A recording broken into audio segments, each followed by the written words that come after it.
Okay, hello everyone. We are from Group 8. We'd like to explain about noun, verb, pronouns, adjective, and adverb. Before we explain the material, we are going to introduce our members.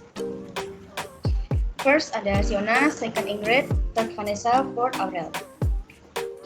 In the first material, Siona will help us to explain about noun.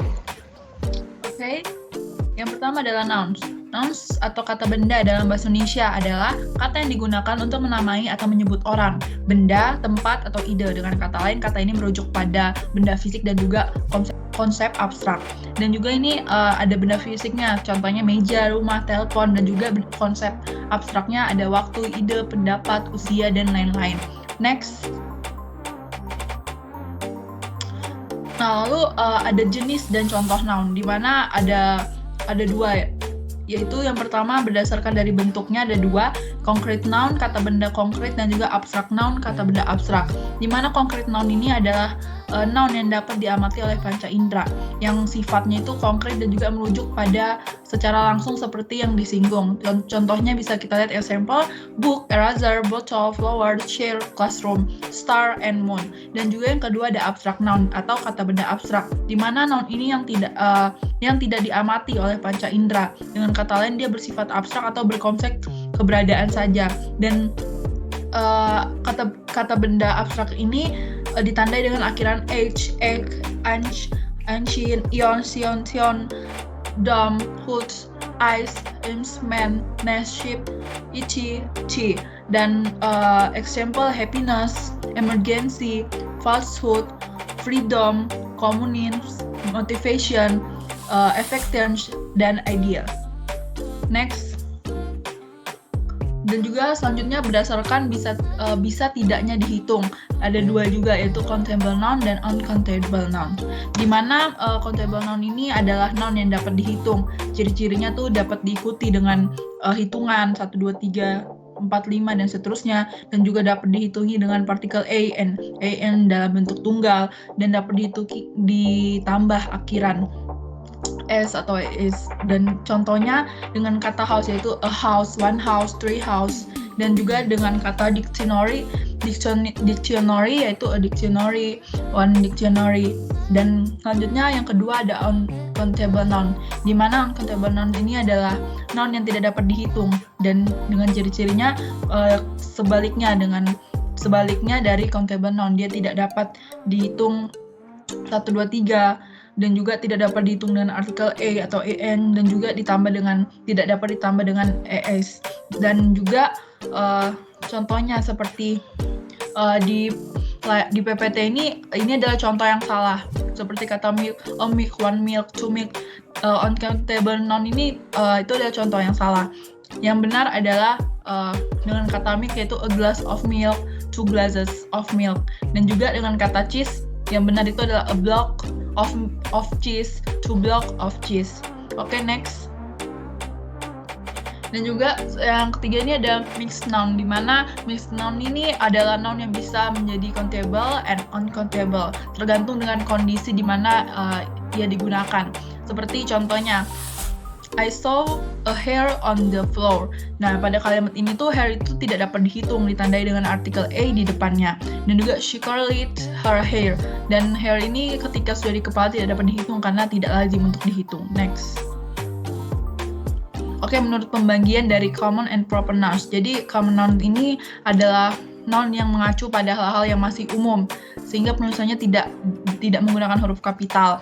Seperti example, person, city, country, mounts, restaurant, park, hall, pond. Dan juga yang kedua adalah proper nouns, di mana proper noun ini merupakan himponim dari common nouns, sehingga acuannya tuh lebih spesifik daripada common nouns. Seperti kita tahu example-nya John, Semarang, Indonesia, Julie, Bernard Steakhouse, Greenwich Park, and iPhone. Next. Nah, selanjutnya ada collective nouns, di mana collective nouns ini adalah nouns yang menunjukkan adanya suatu gabungan, baik itu orang, tempat, ataupun benda.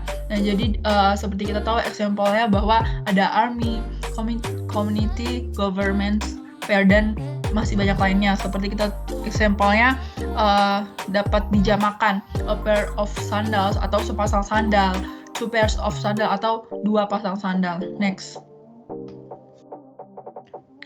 Lalu nouns ini mempunyai fungsi, yaitu yang pertama ada subjek. Noun ini berfungsi sebagai subjek atau pelaku dalam sebuah kalimat. Yang kedua ada subject complement, di mana noun ini berfungsi sebagai penjelas subjek atau subject complement dalam suatu kalimat. Yang ketiga ada direct object, di mana noun ini berfungsi sebagai direct object atau objek langsung dalam suatu kalimat. Yang keempat ada indirect object, di mana berfungsi sebagai objek tidak langsung dalam sebuah kalimat. Yang kelima ada object of prepositions, di mana nouns ini sebagai petunjuk keterangan waktu, tempat, dan juga dikenal sebagai objek dalam sebuah kalimat. Yang keenam ada objective complement, di mana pada konteks ini noun itu berfungsi sebagai penjelas sebuah objek.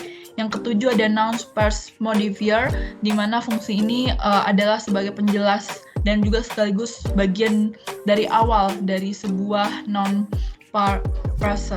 Di mana yang kedelapan, yang terakhir ada the head of noun phrase, di mana dia ini adalah sebagai bagian inti dari sebuah noun phrase. Seperti contohnya ada English competition dan juga noun phrase. Next.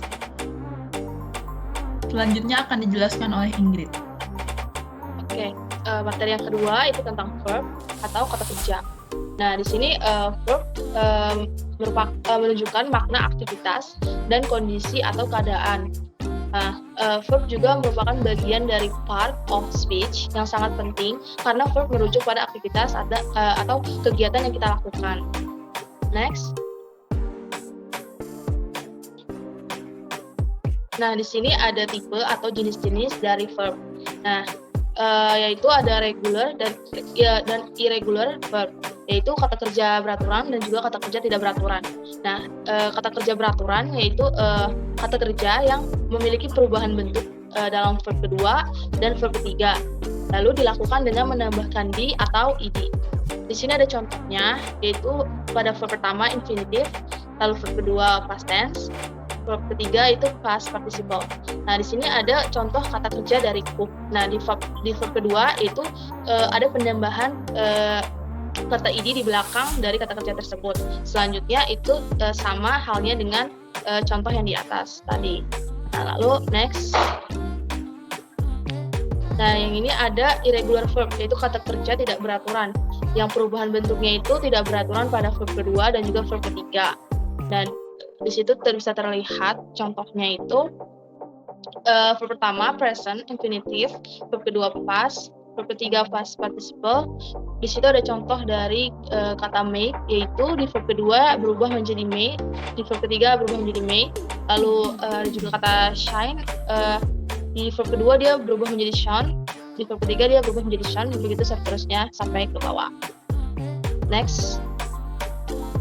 Nah, lalu tadi selain ada regular dan irregular, lalu ada juga transitive dan intransitive verb. Lalu di sini saya akan menjelaskan transitifnya terlebih dahulu. Transitive verb itu adalah kata kerja yang membutuhkan objek.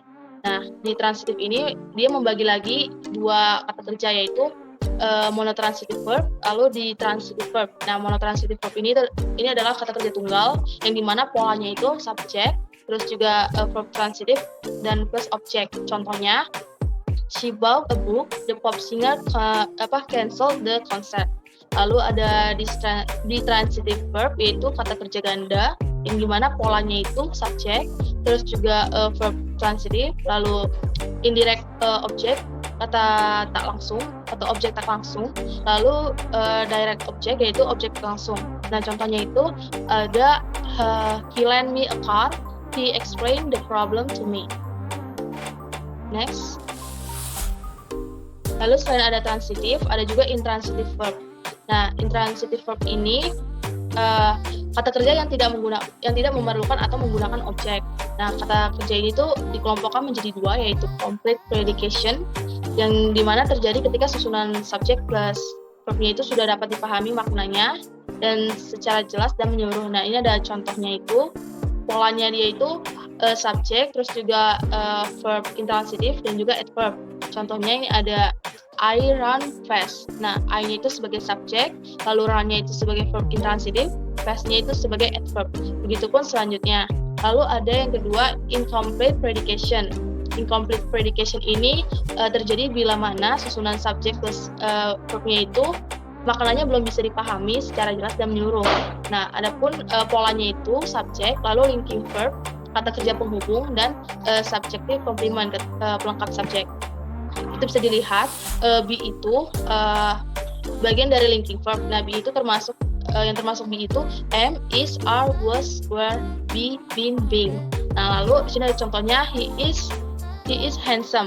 Nah, he-nya itu subjek. Nah, is-nya itu bagian dari be, yaitu termasuk dari linking verb, dan subjek complement-nya itu handsome, dan begitu pun seterusnya. Next. Selain tadi ada jenisnya, lalu ada fungsi dari kata kerja. Fungsinya itu yaitu yang pertama ada ordinary, kata kerja utama. Kata kerja utama merupakan indikator dari suatu kalimat. Jadi tanpa adanya verb ordinary ini, susunan kata itu tidak bisa disebut kalimat. Nah, ordinary ini tuh terbagi menjadi dua kalimat, yaitu verbal dan juga nominal. Nah, contohnya itu yang verbal, we are studying, John agreed to come. Lalu yang nominal itu, the girls are very beautiful. Lalu David will be a good lecturer in physics. Lalu setelah itu ada auxiliary. Auxiliary ini kata kerja bantu. Berbeda dengan ordinary, auxiliary itu tidak memiliki makna yang jelas atau tidak berarti atau tidak bermakna. Namun keberadaannya dimaksud untuk membantu dalam pembentukan tenses. Contohnya ini ada each student is writing a composition. Lalu Jim, Tom, and Parker have been playing basketball for an hour. Lalu he had faced the final examination. Next. Oke, materi selanjutnya akan dijelaskan oleh teman saya Vanessa. Oke. Berikutnya ada pronouns. Pronouns adalah kata ganti yang merujuk pada kata benda atau proper nouns. Kata ganti dalam konteks wacana bisa berfungsi sebagai subjek, objek, dan pelengkap dalam kata sifat. Teman-teman bisa perhatiin ada tabel di PPT-nya. Formula dari pronouns itu ada subjek plus predikat plus objek. Contoh kalimatnya ada Donita brings an important bag from Paris. She brings it. Your dog stole Rina's fried fish. You stole hers. Berikutnya ada penggunaan subjek pronoun sebagai subjek kalimat. For example, she created a baby doll in her workshop yesterday. Sebagai pelengkap atau komplement kalimat, the scientist who just sold the 5 copyright to this company. Berikutnya ada setelah then dalam kalimat pertimbangan degree of comparison. Contohnya, a little bird told me that Melly's body temperature is cooler than that. Selanjutnya ada penggunaan object pronouns. Itu ada sebagai objek dalam kalimat. Contohnya, the secretary must phone me to ask our manager position. Selanjutnya ada setelah preposition, the band members decided because Siska must collaborate with me. Ada setelah between atau among. Contohnya, Mr. Sunarto and one lecturer suddenly sat among us. Berikutnya ada use of possessive adjective, possessive pronouns, and reflexive pronouns. Yang pertama ada possessive adjective use. Formulanya adalah possessive adjective plus noun. Contohnya, the big crocodile from that lake attacked the fisherman and it still hit one of them. Yang kedua ada use of possessive pronouns. Formulanya adalah possessive adjective plus noun. Contohnya, Pedrosa's motorbike CBR 1000 is very fast, but mine Kawasaki Ninja H2R is faster. Yang ketiga ada use of reflective pronouns. Contohnya, Jordi blamed himself because of his fail, caused by his foolishness. Oke, materi selanjutnya akan dijelaskan oleh Aurel. Selanjutnya ada adverb, di mana adverb ini adalah kata keterangan yang menjelaskan tentang cara, tempat, waktu, dan bagaimana suatu peristiwa atau keadaan terjadi. Dan ini merupakan bagian dari part of speech karena adverb ini memberikan keterangan tambahan pada adjektif dan adverb itu sendiri. Next slide.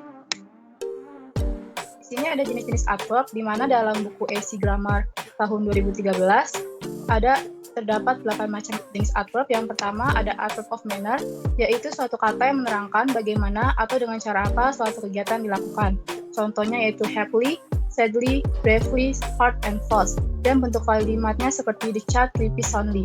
Dan yang kedua ada adverb of time, yaitu suatu kata yang menerangkan waktu. Contohnya itu then, today, science, now, late, tomorrow, early, soon, lately, daily, and ago. Dan bentuk kalimat yang menggunakan adverb ini contohnya yaitu the publish the article early. Lalu yang ketiga ada adverb of place, di mana suatu kata yang digunakan untuk menunjukkan tempat atau arah sebuah kejadian, kegiatan, atau peristiwa terjadi.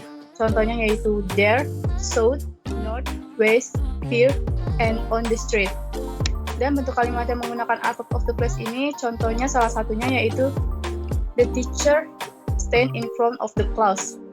Lalu yang keempat ada adverb of frequency, yaitu suatu kata keterangan yang menunjukkan frekuensi atau seberapa sering terjadinya suatu peristiwa. Contohnya yaitu often, usually, seldom, ever, and never. Dan di sini ada bentuk kalimat yang menggunakan adverb of frequency, salah satunya yaitu I have told you twice. Dan yang kelima ada adverb to certainty, yaitu suatu kata keterangan yang berfungsi untuk menjelaskan dan menunjukkan tingkat keyakinan pada sebuah aksi tindakan yang telah dilakukan. Contohnya yaitu surely, certainly, probably, and doubtedly. Dan bentuk kalimat yang menggunakan adverb of certainly ini salah satunya adalah Juan is absolutely very clever. Dan yang keenam ada adverb of degree, yaitu suatu kata yang menerangkan seberapa banyak dan sejauh mana pada suatu tingkat yang terjadi. Contohnya yaitu rather, to, almost, so, any, and altogether. Dan bentuk kalimat yang menggunakan adverb of degree ini yaitu Diana reads quickly. Dan yang ketujuh adalah interrogative adverb, di mana yaitu suatu kata yang dipakai dalam pertanyaan. Contohnya yaitu when, where, together, salah satunya why, and how. Dan bentuk kalimat yang menggunakan interrogative adverb ini salah satunya when will you be home. Lalu yang kedelapan ada relative adverb, yaitu suatu kata keterangan yang digunakan untuk mengawali dan menunjukkan klausa serta menerangkan noun pada sebuah kalimat kompleks dan menghubungkan dua klausa. Contohnya yaitu where, when, and why. Dan kalimat yang membentuk menggunakan relative adverb ini, I forgot where I put my keys. Lalu next slide. Di sini ada terdapat fungsi adverb. Yang pertama emphasis yaitu penekanan.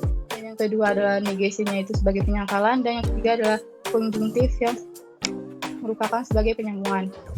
Next slide.